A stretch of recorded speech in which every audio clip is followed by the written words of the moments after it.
Next है बचत एवं विनियोग का प्रबंध। बचत और हम सेविंग कर रहे हैं, सेविंग करने के पश्चात जैसे कि हम जितना भी धन कमा रहे हैं उसमें हम बचत कर रहे हैं भविष्य की आवश्यकताओं की पूर्ति के लिए। अब उस भविष्य की आवश्यकता की पूर्ति के लिए जो भी हमने धन रखा है, हम वो धन चाहते हैं कि उस पर भी हम वो धन बढ़ता रहे। अगर हमने आज 10 रुपये बचाए हैं तो साल भर में हमें अगर हम 12 महीने में देखें तो 1200 रुपये होंगे। लेकिन अगर उस धन को हम कहीं ना कहीं किसी बैंक में कहीं इन्वेस्ट हम कर रहे हैं, किसी योजना में हम लगा रहे हैं, या बीमा वगैरह में हम लगा रहे हैं, आरडी है, तमाम तरह की आजकल चीज़ें चल रही हैं, तो इन सब चीज़ों में लगा रहे हैं, इन्वेस्ट कर रहे हैं, तो उसका ब्याज सहित वो हमारा धन में निरंतर वृद्धि होती है, जो कि हमें एक निश्चित समय बाद अधिक रूप में प्राप्त होता है। ठीक है, नेक्स्ट है सामाजिक कार्य। सामाजिक कार्य में है सबसे पहला है आपका सामाजिकरण। सामाजिकरण में जो भी व्यक्ति है, जो भी बच्चा है जिसका भी पालन पोषण हो रहा है, वो उसे हम समाज में रहने योग्य बनाते हैं। चलना फिरना, बोलना, भाषा, ये सारी चीज़ें क्या है, परिवार के द्वारा ही सीखता है। हम जिस समाज में रहते हैं उस समाज में बोली जाने वाली भाषा, उस समाज की का रहन सहन, उसका व्यवहार ही हम सीखते हैं और उसके योग्य बनते हैं।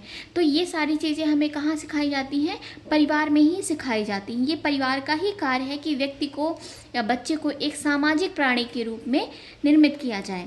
नेक्स्ट है सामाजिक नियंत्रण।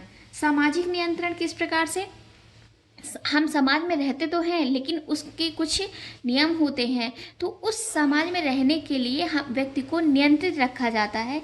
ये सामाजिक नियंत्रण कहलाते हैं। जैसे कि चोरी, डकैती, ठीक है, लूटपाट, बलात्कार, हत्या, ये सारी चीज़ें क्या है, ये अपराध हैं जो कि समाज में मान्य नहीं है। तो ये सब चीज़ें क्या है, परिवार बच्चे को बचपन से ही सिखाता है कि आपको चोरी नहीं करनी है, झूठ नहीं बोलना है, किसी को परेशान नहीं करना है। तो ये सब चीज़ें क्या है, ये सारे सामाजिक नियंत्रण परिवार के द्वारा सिखाए जाते हैं। नेक्स्ट है मानव सभ्यता को एक पीढ़ी से दूसरी पीढ़ी तक पहुंचाना। जो व्यक्ति की सभ्यता है, संस्कृति है, रीति रिवाज है, मूल्य हैं, रूढ़ियाँ, परंपराएं, सामाजिक नियम, इन सभी को क्या है, व्यक्ति एक पीढ़ी से दूसरी पीढ़ी तक पहुंचाता है। आज हमने अपने परिवार से जो रीति रिवाज, जो संस्कार सीखे हैं, वो हम आगे आने वाली अपनी पीढ़ियों को प्रदान करेंगे। ठीक है, नेक्स्ट है शादी विवाह में मदद करना। शादी विवाह में सीधी सी बात है, परिवार समाज में हम हैं, परिवार का प्रमुख कार्य क्या होता है, बच्चों का पालन पोषण करके उनके शादी ब्याह करना और उन्हें उनका जो स्वयं का परिवार है उसको निर्मित करने में सहयोग करना। नेक्स्ट है धार्मिक कार्य। जितने भी बेटा धार्मिक कार्य हैं, हम घर में पूजा पाठ, नियम, परंपराएं, रीति रिवाज, त्यौहार है, प्रथाएं हैं, ये सारी चीज़ें क्या हैं, हम अपने परिवार में ही सीख रहे हैं।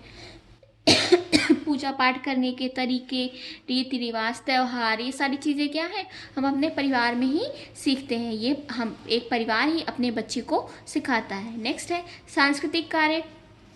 सांस्कृतिक कार्य, हम किस संस्कृति से बिलोंग करते हैं, जरूरी नहीं बेटा, धर्म और संस्कृति में बहुत अंतर है। उत्तर भारत की संस्कृति, दक्षिण भारत की संस्कृति, ठीक है, ये सारी संस्कृतियाँ अलग अलग हैं। एक देश की संस्कृति दूसरे देश से अलग है, भले ही धर्म हमारे मिलते हों, ठीक है, लेकिन हमारी संस्कृति अलग हो सकती है। ठीक है, नेक्स्ट है शैक्षिक कार्य। शैक्षिक कार्य बेटा परिवार को, व्यक्ति की जो पहली पाठशाला का क्या कहा गया है, परिवार को कहा गया है, और माँ जो है उसे पहली शिक्षिका कहा गया है। तो ये क्या है, बच्चा परिवार में ही जन्म लेता है, बोलना, रहना, हर एक चीज़ क्या है, वो अपने परिवार के द्वारा ही सीखता है। तो परिवार का प्रमुख कार्य है बच्चे को या व्यक्ति को शिक्षित करना। चलिए, ये आपका कंप्लीट है। कल से नेक्स्ट चैप्टर रहेगा आपका। Thank you.